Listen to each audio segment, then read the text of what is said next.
तुम्ही जर आपला अँड्रॉइड ॲप डाउनलोड केलं असेल तर ते नक्की करा. MPSC tricks bye Ajay Kumar असं गुगल प्ले स्टोरवरनं ते ॲप्लिकेशन तुम्ही डाउनलोड करू शकता किंवा त्या ॲप्लिकेशनची लिंक डिस्क्रिप्शन बॉक्समध्ये तुम्हाला पाहायला मिळेल, तिथूनही तुम्ही ते डाउनलोड करा. या ठिकाणी वेगवेगळे कोर्सेस खूप कमी किमतीमध्ये तुम्हाला त्या ठिकाणी उपलब्ध होतील. त्याचप्रमाणे चालू घडामोडीचे महत्त्वाचे कोर्सेससुद्धा या ठिकाणी उपलब्ध आहेत. तर हे ॲप्लिकेशन नक्की डाउनलोड करा आणि जास्तीत जास्त तुमच्या मित्रांना शेअर करा. ठीक आहे.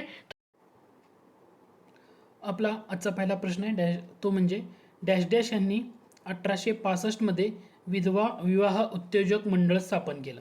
आता विधवा विवाह उद्योजक मंडळ कोणी स्थापन केलं असा प्रश्न दिला आहे.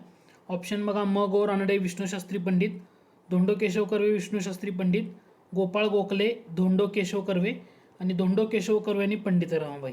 म्हणजे तुम्हाला इथं कन्फ्युजन करण्याचा प्रयत्न केला आहे.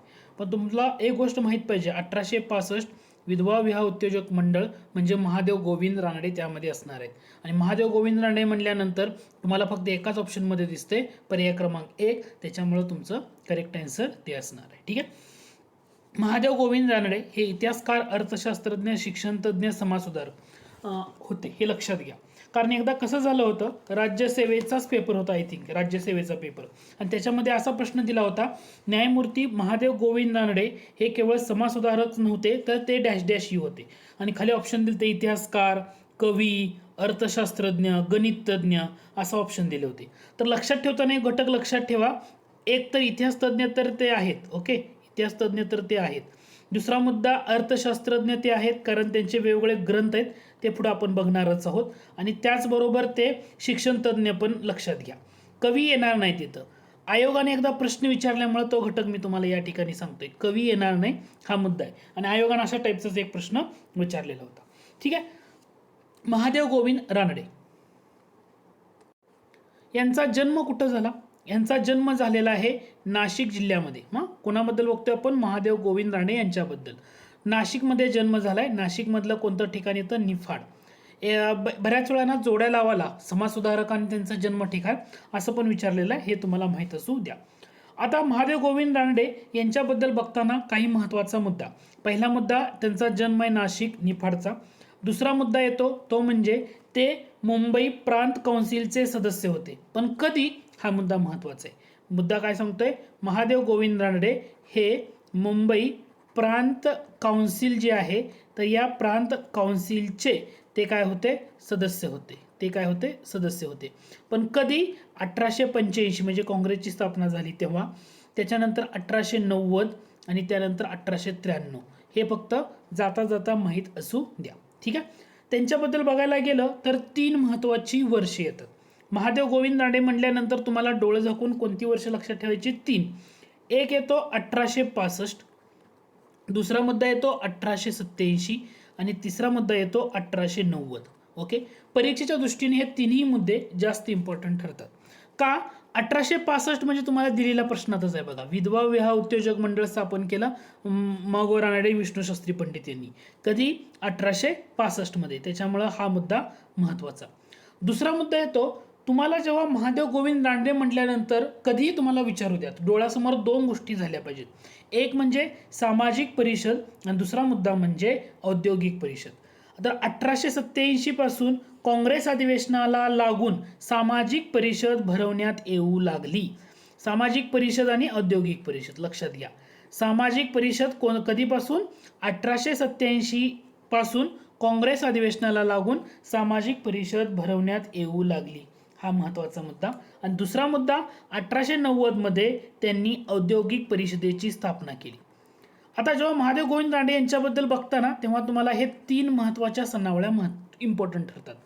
एक 1865 की जिथं विधवा उद्योजक मंडळ स्थापनेमध्ये त्यांचा पुढाकार.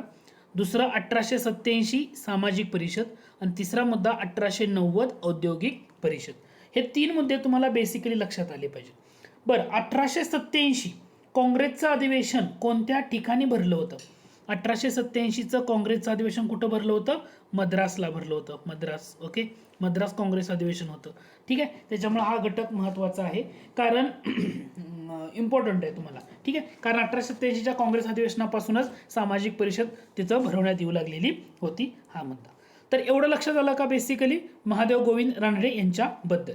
ठीक आहे. याच्याशिवाय तुम्हाला जेव्हा बऱ्याच वेळा वेगवेगळे मुद्दे विचारले जातात ना, तेही तुम्हाला सांगता आले पाहिजेत. याच्यानंतर महत्त्वाचा मुद्दा येतो तो म्हणजे जेव्हा प्रार्थना समाजाच्या बाबतीमध्ये त्यांचं योगदान इम्पॉर्टंट आहे. प्रार्थना समाज.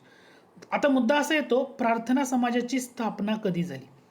प्रार्थना समाजाची स्थापना ही 1867, बरोबर आहे का, 31 डिसेंबर 1867 मध्ये झालेली होती मुंबई येथे. त्याच्यामध्ये पुढाकार दादोबा पांडुरंग तळकरकर होते. प्रार्थना समाजाचे पहिले अध्यक्ष कोण असं जेव्हा तुम्हाला विचारलं जाईल, प्रार्थना समाजाचे पहिले अध्यक्ष कोण असं जेव्हा विचारलं जाईल, तर तुमचं उत्तर असलं पाहिजे आत्माराम पांडुरंग तळकरकर.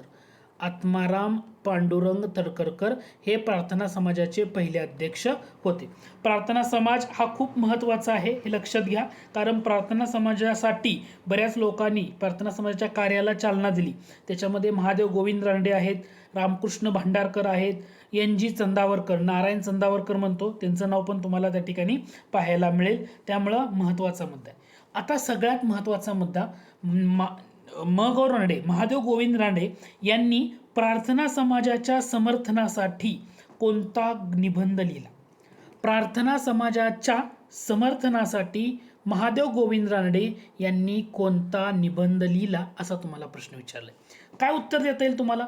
लक्षात ठेवा, हे परीक्षेसाठी इम्पॉर्टंट आहे. ते म्हणजे एकेश्वर निष्ठांची कैफियत हा जो त्यांचा ग्रंथ आहे, एकेश्वर निष्ठांची कैफियत हा ग्रंथ त्यांनी प्रार्थना समाजाच्या कशासाठी लिहिलेला होता, तर तो समर्थनासाठी लिहिला होता. कोणता? एकेश्वर निष्ठांची कैफियत. आता महादेव गोविंद रानडे यांचे वेगवेगळे ग्रंथ सुद्धा आहेत. जसं rise of Maratha power, rise of Maratha power हा सुद्धा त्यांचा ग्रंथ आहे. लक्षात घ्या, राईज ऑफ मराठा पॉवर हा सुद्धा महादेव गोविंद रानडे यांचा ग्रंथ आहे आणि बराचसा मुद्दा तुम्हाला याच्यातून क्लिअर होऊन जाईल. ठीक आहे. त्याच्यानंतर न्यायमूर्ती रानडे. आता दुसरा एक मुद्दा परीक्षेला बऱ्याच वेळा विचारलं जातं, डेक्कन सभा म्हणजे दोन मुद्दे होते बघा. एक होता आपली सार्वजनिक सभा. सार्वजनिक सभेतून बाहेर पडल्यानंतर डेक्कन सभा कोणी स्थापन केली, परीक्षेला विचारलं जातं. डेक्कन सभा जेव्हा म्हटलं जातं तेव्हा त्याचं उत्तर असणार आहे महादेव गोविंद रानडे. महादेव गोविंद रानडे यांनी डेक्कन सभा स्थापन केलेली होती. आता मुद्दा काय आहे, सार्वजनिक सभा. सार्वजनिक सभा ही जेव्हा सुरुवात झाली 1870 मध्ये, तर सार्वजनिक सभेचं कार्य खूप महत्त्वाचं होतं. एक वेळ अशी आली होती तिथं की लोकमान्य टिळक आणि न्यायमूर्ती रानडे यांचं वर्चस्व त्याच्यावर निर्माण झालं होतं. लोकमान्य टिळकांनी, त्यात मुद्दा कसा होता, सामाजिक सुधारणा की राजकीय सुधारणा असा वाद निर्माण झाला होता सामाजिक सभेत. आणि त्यानंतर लोकमान्य टिळकांनी काय केली होती, तर रानडे यांची सार्वजनिक सभेतनं हकालपट्टी केली होती.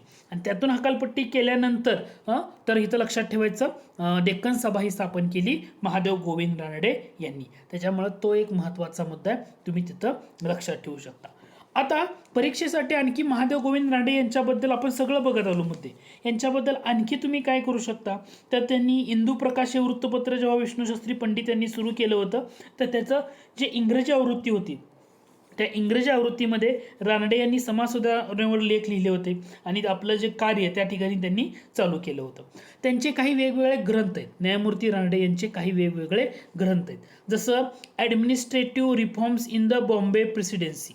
ठीक आहे. कोणते कोणते ग्रंथ आहेत लक्षात घ्या. Administrative reforms in the Bombay presidency, central Asian question, central Asian question, central Asian question हा महत्त्वाचा लेख कोणाचा असं जर परीक्षेला विचारलं, ओके, तर तुम्हाला महादेव गोविंद रानडे. त्यानंतर देवस्थानची अवस्था असेल, व्यवस्था, देशी संस्थांचा कारभार, एल्बर्ट बिल, हे सगळे महादेव गोविंद रानडे यांचे काय आहेत, वेगवेगळे त्यांनी लिहिलेले लेख आहेत. त्याच्यामुळं हाही मुद्दा तुम्हाला तिथं महत्त्वाचा ठरतो. महादेव गोविंद रानडे यांच्याबद्दल समजा तुम्हाला असं विचारलं, खालीलपैकी कोणी महादेव गोविंद रानडे यांचा उल्लेख आवर गॉड महादेव असा केला. आवर गॉड महादेव, महादेव असा उल्लेख कोणी केला. आवर गॉड महादेव असा उल्लेख न्यायमूर्ती रानडे यांचा कोणी केलेला होता, तर त्यांचं नाव आहे, जे काँग्रेसच्या स्थापनेमध्ये ज्यांनी पुढाकार घेतला ते म्हणजे ॲलन ह्यूम किंवा ॲलन ह्यूम म्हणतो आपण, ह्यूम यांनी त्यांचा असा गौरव केलेला होता. त्यामुळे महत्त्वाचा मुद्दा. दुसरा मुद्दा असं म्हटलं, खाली न्यायमूर्ती रानडे यांना गुरु मानलं. कुणी मानलं? तर न्यायमूर्ती गोखले यांनी न्यायमूर्ती रानडे यांना गुरु मानलेलं होतं. हाही मुद्दा तुम्ही जाता जाता लक्षात ठेवू शकता. तर न्यायमूर्ती रानडे यांच्याबद्दल आणखी बघताना वक्तृत्व, उद्योजक सभा, वसंत व्याख्यानमाला म्हटलं, फिमेल हायस्कूल म्हटलं, सब जजांची परिषद म्हटलं, मराठी ग्रंथोद्योजक मंडळी हा सुद्धा महत्त्वाचा मुद्दा आहे. मराठी ग्रंथोद्योजक मंडळ जे स्थापन झालं याच्यामध्ये सुद्धा त्यांचा महत्त्वाचा वाटा आहे. मराठी ग्रंथ उद्योजक मंडळ, ठीक आहे, हे पण लक्षात ठेवा. स्थापन करण्यामध्ये त्यांचा महत्त्वाचा वाटा आहे. म्हणजे तुम्हाला शॉर्टमध्ये काय काय लक्षात ठेवायचं आहे. समरी ही एका मिनिटामध्ये सांगतो. जेव्हा महादेव गोविंद रानडे यांच्याबद्दल तुम्हाला विचारलं जाईल, पहिला मुद्दा लक्षात ठेवायचा, इतिहासकार, अर्थशास्त्रज्ञ, शिक्षणतज्ञ, समाजसुधार. जन्म नाशिकमधल्या निफाड या ठिकाणी. मुंबई प्रांत काउन्सिलचे सदस्य होते 3 वर्ष, 1885, 90 आणि 1893. त्यानंतर 3 महत्त्वाची वर्ष मी सांगितली, 1865, 1887, 1890. 1865ला विधवा विवाहोत्तेजक मंडळ स्थापन केलं. 1887ला सामाजिक परिषद भरवण्यात येऊ लागली त्यांच्या पुढाकारानं. 1890मध्ये औद्योगिक परिषदेची स्थापना त्यांची. सार्वजनिक सभेमध्ये कार्य आहे. वक्तृत्व उद्योजक सभा स्थापन होण्यामध्ये. वसंत व्याख्यानमाला म्हटलं तरी सुद्धा रानडे. औद्योगिक परिषद, फिमेल हायस्कूल, सब जजांची परिषद, ठीक आहे. त्यानंतर जेव्हा प्रार्थना समाज स्थापन झाला 31 डिसेंबर 1867, तर या प्रार्थना समाजाच्या कार्यामध्ये यांचा महत्त्वाचा वाटा आहे, कारण त्याच्या समाजाच्या कार्याला चालना यांनीच दिली.